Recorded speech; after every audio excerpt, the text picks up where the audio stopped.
You're lying in bed right now. Or maybe you're about to. The sheets are pulled up to your chin, the pillow is cool against your cheek, and your phone screen is the last blue light your brain will register before it slides into unconsciousness. In about 14 minutes, that's the average, you'll be gone. Dissolved into nothing. Safe, warm, and completely unaware of the world. Now rewind 70,000 years. Strip away the mattress. Strip away the walls. You're lying on a pile of grass and crushed sedge leaves in the mouth of a cave somewhere in what is now South Africa, and the only thing between your sleeping body and the entire nocturnal food chain is a smoldering fire and the hope that someone in your group is still awake. There is no lock on the door. There is no door. And your brain, the same brain you carry today, has to somehow figure out how to shut itself down in a world that can kill you for closing your eyes. So the question is simple.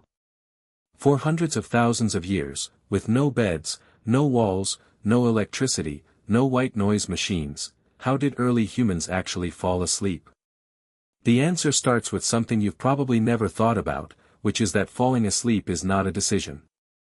It's a surrender. And for most of human history, surrender was the most dangerous thing you could do. Here's what's actually happening inside your body right now, every single night, whether you notice it or not. About 2 hours before you fall asleep, your core body temperature starts to drop. Not a lot, roughly 1 to 2 degrees Fahrenheit, but enough. This tiny decline is the trigger. It's your body's ancient signal that night is coming and it's time to power down. Your brain starts flooding with melatonin, the hormone that makes your eyelids heavy. Meanwhile, a chemical called adenosine, a metabolic waste product that's been building up in your brain all day like sediment in a river, reaches a critical threshold. It basically poisons you into drowsiness. That pressure, that heaviness you feel at 11 p.m., isn't tiredness. It's chemistry. It's your brain being slowly buried under the byproducts of its own activity. Your ancestors felt all of this too. Same melatonin. Same adenosine. Same temperature drop. But here's what nobody tells you, they didn't have climate-controlled bedrooms set to 67 degrees. They had the actual environment. And a study led by Jerome Siegel at UCLA, published in 2015, tracked the sleep of 3 present-day hunter-gatherer groups, the Hadza of Tanzania, the San of Namibia, and the Tsimane of Bolivia. What Siegel found shocked the sleep world. These people didn't go to bed at sunset. They stayed awake an average of 3 hours and 20 minutes after the sun went down. And the thing that finally pushed them into sleep wasn't darkness. It was temperature. They consistently fell asleep as ambient temperature dropped and woke up when it bottomed out, usually right before dawn. Every single night. In all 3 groups. Across 2 continents. Think about that for a second. Your ancestors didn't use the sunset as a sleep cue. They used the cold. But temperature only solves half the problem. Because even after your body surrenders to sleep, something else has to keep you alive while you're unconscious. And this is where the story gets strange. You are, right now, the descendant of people who slept on the ground. That sounds obvious, but it's actually one of the weirdest things about us. Every other great ape, chimpanzees, gorillas, orangutans, bonobos, sleeps in the trees. They build nests out of branches, sometimes 40 feet in the air, and they do this every single night. It takes them about 10 minutes. It's instinct. And it makes perfect sense, because trees offer elevation, concealment, and distance from predators. At some point in the last 2 million years, your ancestors looked at this perfectly rational system and abandoned it. They came down from the trees and started sleeping on the open ground, in the open dark, surrounded by hyenas and leopards and saber-toothed cats. Every model of primate evolution says this should have been a death sentence. David Sampson, an evolutionary anthropologist at the University of Toronto, has spent years trying to figure out why it wasn't. His sleep prediction models, based on body mass, brain size, and diet, say that humans should be sleeping about 10.5 hours a night. We sleep 7. Sometimes less. That's a 3.5 hour gap that no other primate comes close to. And here's the part nobody talks about: we don't just sleep less, we sleep deeper. Humans spend up to 25% of our sleep in REM, the deepest and most paralyzing stage, more than any other primate on Earth. During REM, your muscles are literally frozen. You can't run. You can't fight.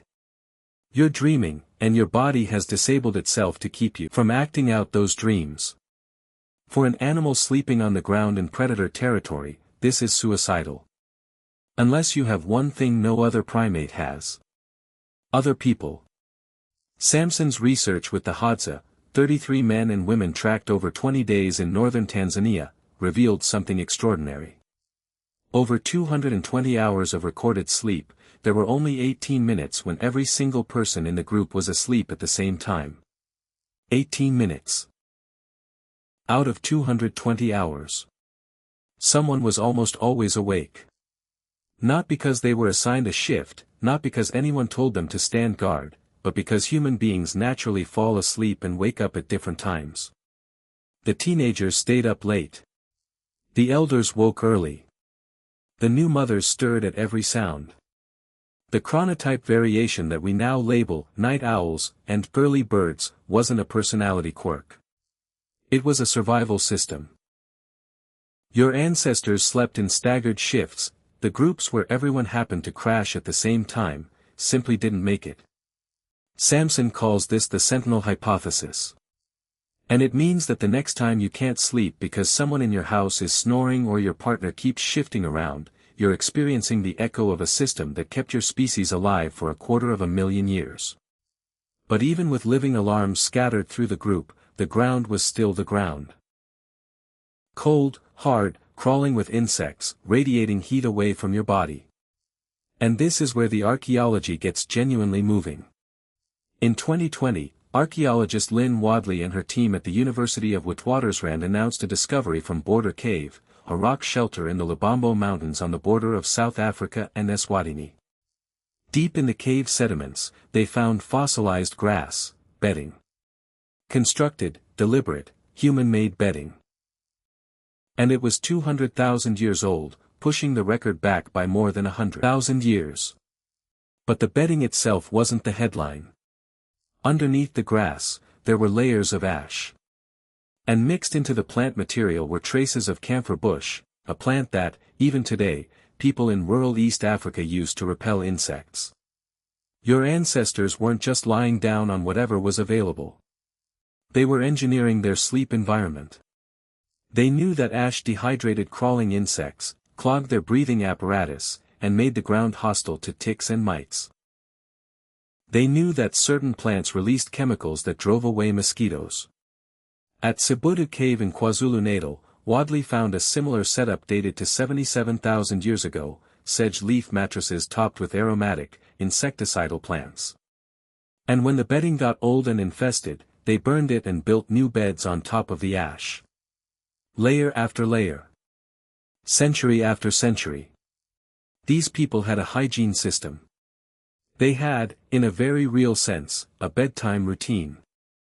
Here's what doesn't make sense until you think about it.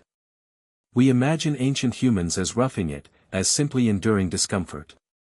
But discomfort keeps you awake. And staying awake in a world that demands constant caloric output is a death sentence of a different kind. Every minute of lost sleep is a minute of impaired judgment, slower reflexes, worse decision-making the next day. Sleep wasn't a luxury for your ancestors. It was as critical as food, as water, as fire itself. So they didn't just tolerate the problem. They solved it with the same ingenuity they brought to hunting and toolmaking. They solved it with pharmacology they'd never name and engineering they'd never write down. And then there's fire. You knew it was coming. But the role fire played in human sleep is stranger than you think. The earliest evidence of fire use inside a human dwelling comes from Wonderwork Cave in South Africa's Northern Cape, where researchers have found traces of burning dated to at least 1 million years ago, and possibly as far back as 1.79 million years. That's not Homo sapiens. That's Homo erectus, our distant ancestor, already controlling fire before our species even existed. By the time modern humans arrived, fire wasn't new. It was ancient. It was infrastructure. And at night, it did four things at once that nothing else on Earth could do: it provided light, warmth, insect control, and a perimeter. A well-maintained fire at a cave entrance created a barrier. Not impenetrable, but dissuasive enough that most predators simply chose easier prey. The light pushed back the dark. The warmth slowed the temperature drop that made the ground unbearable. The smoke drove away the mosquitoes and flies that would have made sleep impossible. Fire didn't just help your ancestors fall asleep. Fire made sleep survivable. But here's the thing about fire that changes everything. Fire didn't just protect the hours of sleep. It created new hours before sleep. When darkness was no longer terrifying, the evening became something else entirely. Anthropologist Robin Dunbar has argued that language itself may have evolved partly because of the social time that firelight created. After the day's foraging and hunting, your ancestors gathered around the flames and talked. They told stories. They processed the day's events. They sang. They groomed each other. They taught children things that couldn't be taught while running from predators or digging for tubers.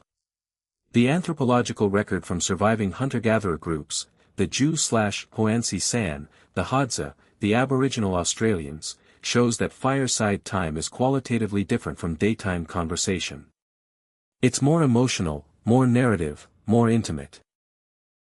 Polly Wiesner, an anthropologist at the University of Utah, studied the Jew/Hoansi and found that while daytime conversations were overwhelmingly about economic topics, food, resources, complaints, nighttime conversations around fire were 81% stories. Stories about people not present. Stories about distant lands. Stories about ancestors. Your ancestors didn't just fall asleep after a long day. They wound down. They transitioned. They did, without knowing the neuroscience behind it, exactly what every sleep specialist today recommends.